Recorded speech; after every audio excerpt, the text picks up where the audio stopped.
Over, right? You're just like your mommy, aren't you? All about the long shot. Okay, we will build this track of tears. It will make you more resilient.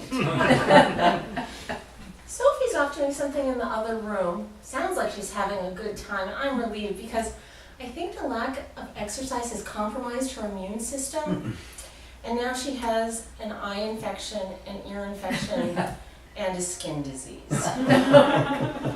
Percy is here with us on the sofa, and you are healthy, but you are not happy, are you?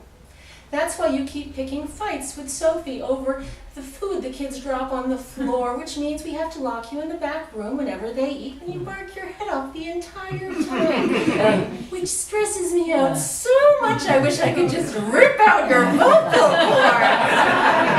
Oh, yes I do! Yes I do! And it's all my fault. Because I will wake up at 5 in the morning to go to exercise class, but I will not wake up at 5 in the morning to take the dogs for a walk. Maybe I should give them away. No, I won't. Right, Ezra, the train. Ezra and I build a train track with a tunnel and a lighthouse, loops within loops, all funneling into the roundhouse. Ezra saves the double-decker part for last.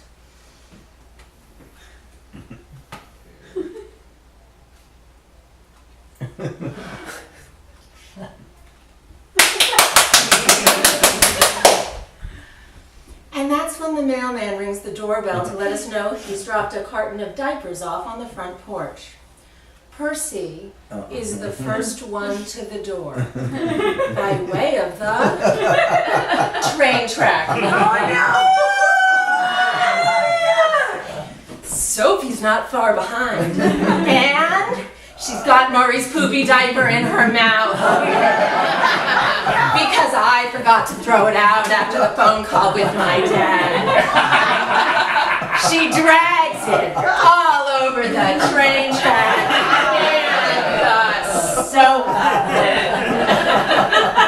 Ezra, don't move. Percy, Sophie, you two are coming with me. Ezra, it is time to watch some Thomas the Train on an iPad. Here you go, sweetie. Here you go, watch as much as you want. Mommy has a lot of cleaning to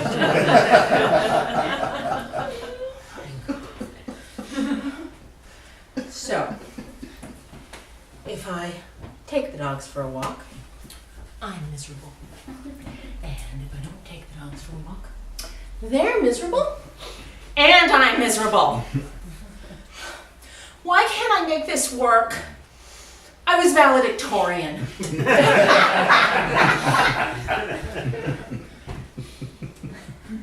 Love's not supposed to be a zero sum. The more love, the better.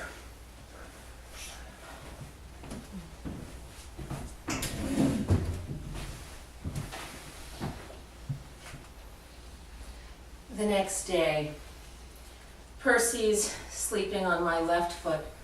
Sophie's chewing the cardboard tube from the inside of that paper towel roll. I'm back on petfinder.com. The surrender a pet page is a lot harder to find than the adopt a pet page. Percy and Sophie are wonderful Cocker Spaniels, if you don't have 2 kids. They enjoy taking long walks and snuggling and playing ball. Maybe I should post this on OkCupid. Percy barks at bread. Sophie's a food stealer with a chronic skin condition. The hell is going to take them? You can probably change their bad behaviors, but we couldn't handle their special needs. We will continue to pay their food and medical expenses for the rest of their natural lives. woman in Petaluma agrees to take them. I've already got 5 Cocker Spaniels, what's 2 more?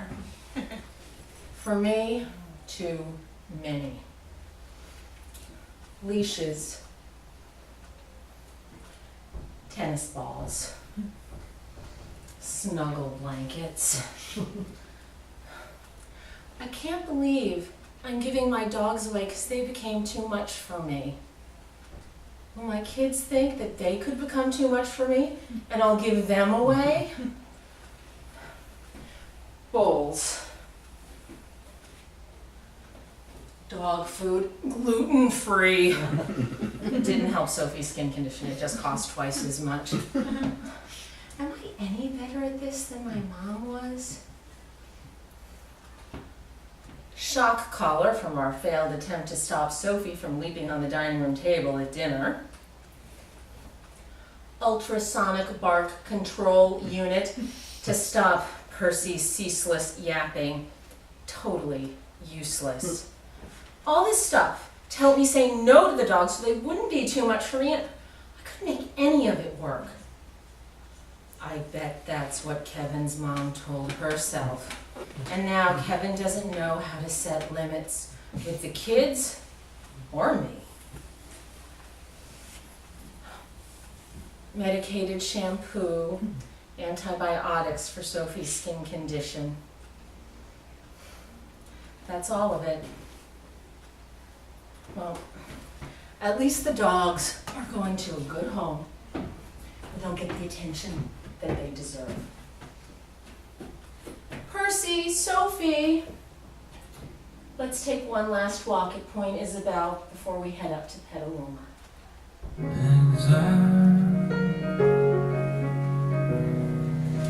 It takes your mind again. It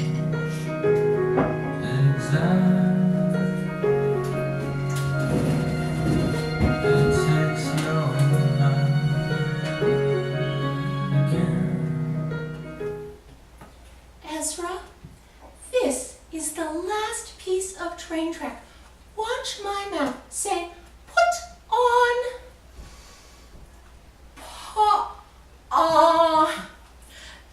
Very good. You have sure earned this, little boy. This is the train engine. What does the whistle say? Woo, woo, woo, woo! Very good. Lisa, he's making so much progress. This is Gage, one of Ezra's speech therapists. Gage is the one who diagnosed him with apraxia, which means he was born without the neural pathways that connect the brain with the muscles in the mouth. Gage has been a speech therapist for decades, and Ezra has one of the worst cases of apraxia that she's ever seen. Gage is the one who helped him say his first phoneme. That's speech therapy talk for a discrete sound like a buh or a p. And Gage is the one who said to me, "You, my dear, are doing everything right. None of this is your fault." Ezra is finally emerging from the tunnel he's been in. Murray is starting to talk too. The dogs are happily rehomed. Kevin and I are going to be fine. We just had too much stress in our lives. How was your day, Lisa? Oh, it was pretty good. We ran into Samantha at the duck pond. Who's Samantha? Ezra's first physical therapist? Right. Didn't Ezra also have something today with Susan? Sarah. Ezra had an assessment with Sarah, she's with the school district, to see if he qualifies for more speech therapy. Oh, Kevin. Cindy finally got back to me about Ezra working with Kelly. Don't tell me. Cindy's with Kaiser. Kaiser? We stopped trying to get services from Kaiser months ago. Cindy is the program director at SEED. That's the name of Ezra's preschool, in case you forgot.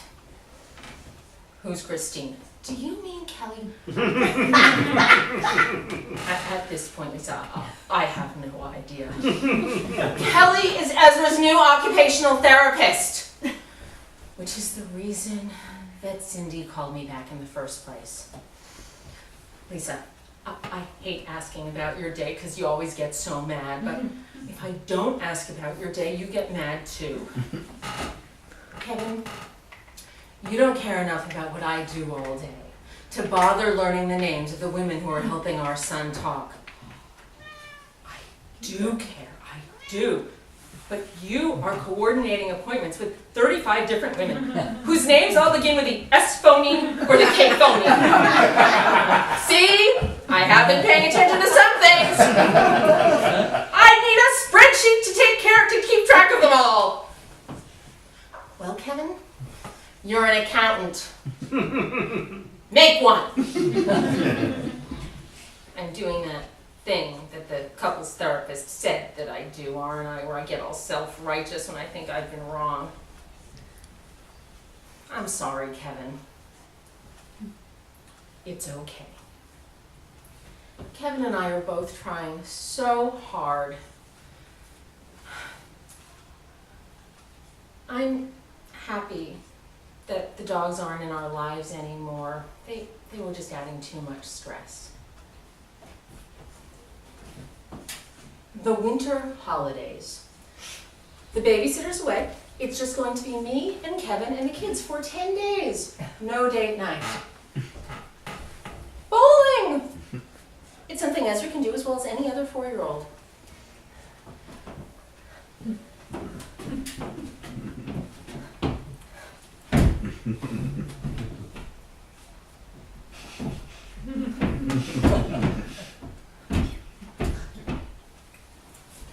We've done some other things besides bowling this holiday. We visited some family friends of mine. The dad used to work on the original Star Wars movies, and he showed Kevin one of the original posters. Wow, Ezra, way to go! 3 pins! I'm talking kind of loud because it's packed and we're sandwiched between 2 birthday parties. Ezra has his own bowling shoes decorated with flames. Murray has a pair too, but Murray's are 5 sizes too big for him because they don't make bowling shoes for 2-year-olds who want to be just like their older brother.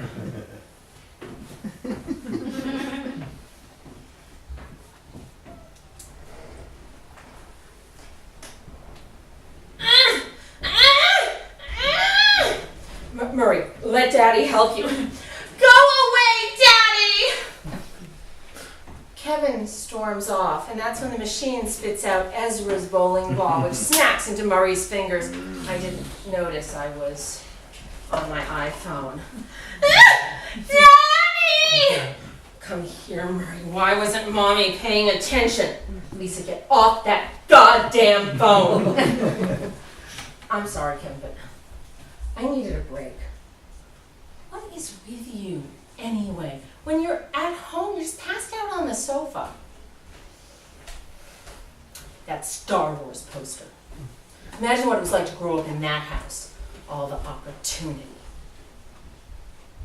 Oh, Murray, do you want Daddy to kiss your fingers? Feel a little better. Ezra, no, we can't eat that pizza. It's not our party. What did my parents ever give me? What do I have to give our kids? Kevin, you should go back to writing your screenplay. You could stay out late 1 night a week. That'll be even worse for me. Because I'll look forward to writing and then you'll make me come home. No, I won't. I promise. You can't make a promise like that. Oh, yes, I can. You don't control what's going to happen. Oh, yes, I do. 1 night a week. I'll feel motivated because it's for the kids to know that their dad's creative. That's the other problem. So I'll probably just wind up doing more work. I have an endless amount of work. We have to save for the kids' college tuition, and the kids and the dogs are in Petaluma, but they're still sucking up our money. Promise me, we will never, ever get dogs again. Kevin, I promise. I promised before. Why don't you believe me? Would you calm down now? No. I'm going to lose my job. Wow, Ezra, a strike! What the fuck are you talking about? I haven't closed the books on on November and it's almost January. If I don't get on top of it soon, I don't know what's gonna happen. Why didn't you tell me? I planned to stay up late to do it, but I've been so overwhelmed I just keep passing out on this sofa. You should go back to see your therapist. Haven't you been listening to me? I have no time to see my therapist. Fine, Kevin, fine. How many hours do you need? I don't know. I'm still gonna lose my job. Kevin's not hearing me. He's not seeing me. When I place demands on him that he can't meet, like taking 10 days off of work, I become his father, who made him drive a tractor when he was 10, and then hit him when he couldn't get the tractor into reverse. When I go behind my office door to do some work for a client, I'm a communications consultant, I become his mother, who was never available to him. And when he keeps a secret from me about how much work he has to do, he becomes my parents, who didn't tell me that the scans my mother had showed the cancer spreading through her body. We're our adult selves and our child selves, trying to resolve conflicts inherited from our parents, and for all we know, our grandparents and great-grandparents. And it's all going down at Albany Bowl, where nobody hears us screaming at each other because balls are crashing, Lady Gaga's blasting, and somebody dressed up like a giant bowling pin is singing Happy Birthday.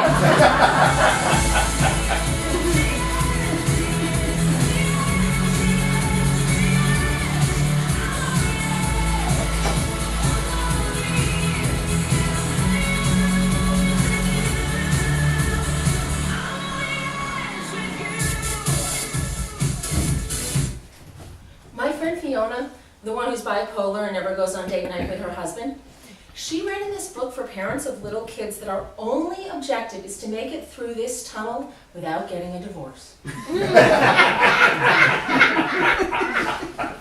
Fiona is confident it will happen. I'm not so sure because Kevin keeps exploding. About once a week, he throws something, kicks the wall. Then he feels remorseful, does the dishes. It's beginning to dawn on me that this is a cycle I've heard about on Oprah. Sunday morning. We didn't get date night because the babysitter was sick, but it's okay. I'm looking forward to today. We're going out bowling and then some friends are coming over for dinner. I am making this caramelized Venezuelan rump roast recipe that I found in the New York Times magazine. It is going to be delicious. Cannot wait. Hey Dad, what's up? Okay, I will be there right away.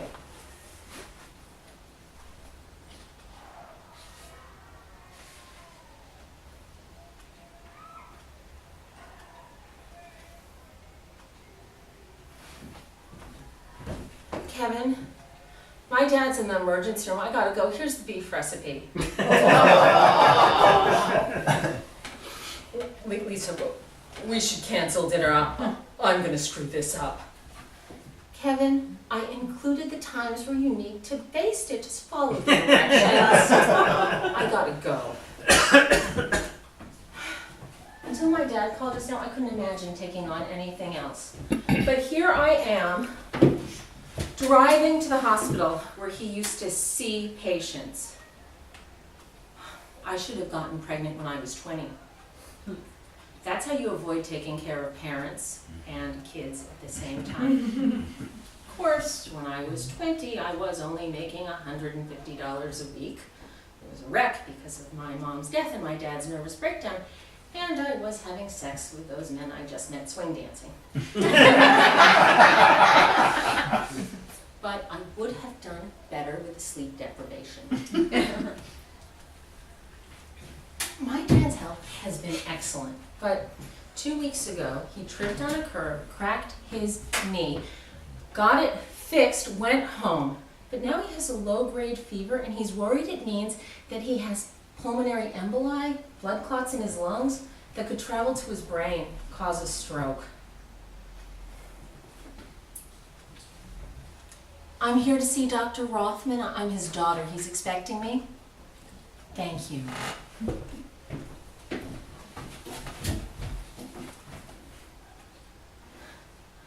Oh, good, Lisa. You're here. I feel terrible about taking you away from the babies. Dad, they're not babies anymore. They're 2 and 4. They're babies. What have the doctors found? Nothing yet. They're doing a blood test, which is nonsensical.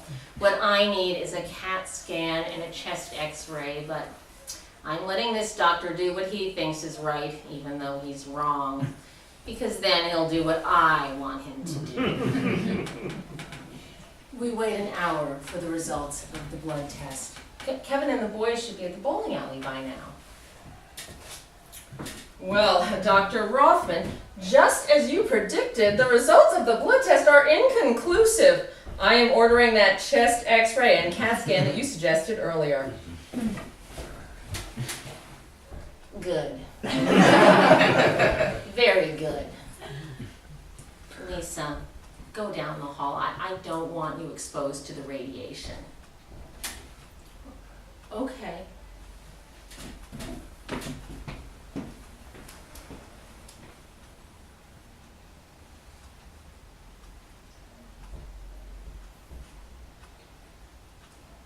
This is exactly where I'm supposed to be at this point in my life, isn't it? Here at the hospital with my dad. The last time I had this much clarity about being in the right place at the right time was 2 years ago. Right after Murray was born. I mean, nothing could have been as important as holding him. But then we got home and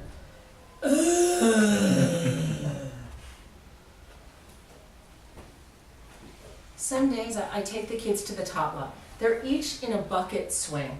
I have all this Super 8 footage of my mom pushing me in a bucket swing. She's just staring off into space. That's not gonna be me.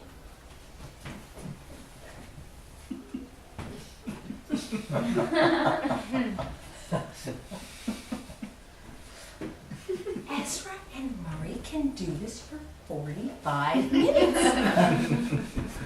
They like this as much as I used to like producing radio shows. That series about creativity with the painter and the cookbook author and the knitter. What would it be like to work 4 days a week? Have Thursdays to myself. Go to the theater on the weekends, alone.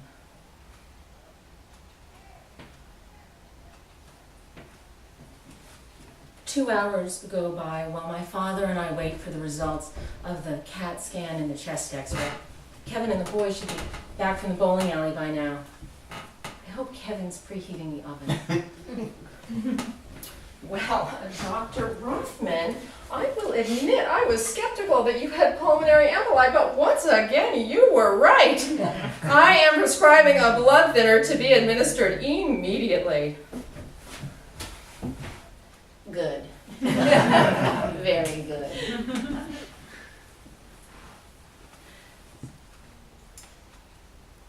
Lisa,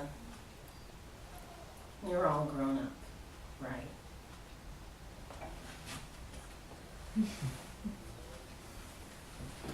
And you know where the key to the safe deposit box is. You have a husband, kids. You'll get a lot of money for the house. You'll be rich. Dad, I don't want to be rich.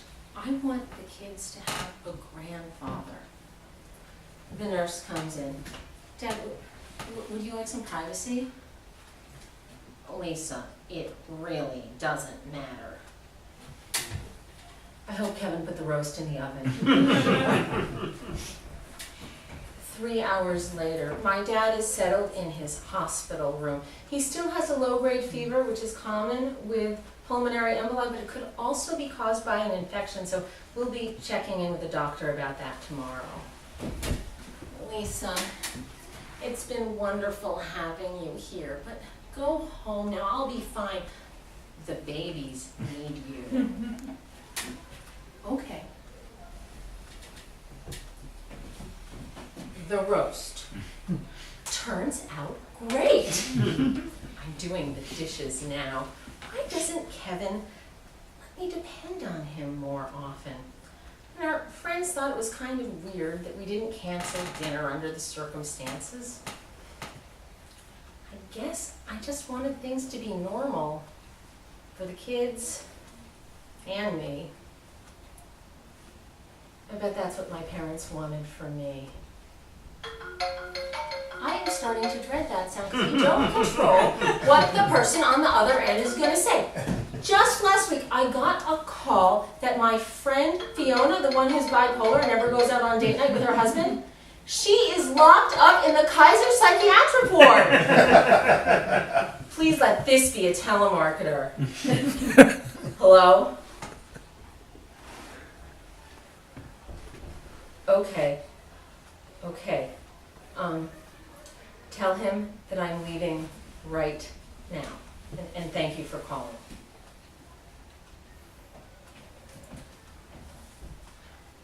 Mommy's going back to the hospital.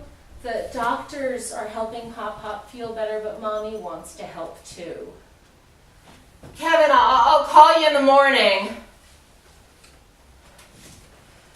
My dad's fever is 103, 4 degrees higher than when I left him. The doctors don't know what it means, and he's asking for me.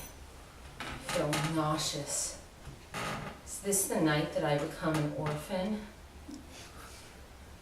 I've come a long way since my mom died. We didn't have a memorial service for her, and the only reason I didn't go to school the next day was because it was a federal holiday. Since then, I've learned to feel my feelings. It's good to feel this terrible. This is a terrible situation. A terrible situation I don't need to face alone. I'm going to call my dad's sister my aunt. Could you come out on the first flight in the morning? I love you too. My aunt offered to come out after my mom died. My grandma did too. My dad and I said no. What were we thinking? That somehow if we didn't acknowledge that the worst possible thing had happened, it hadn't? But when I tell my dad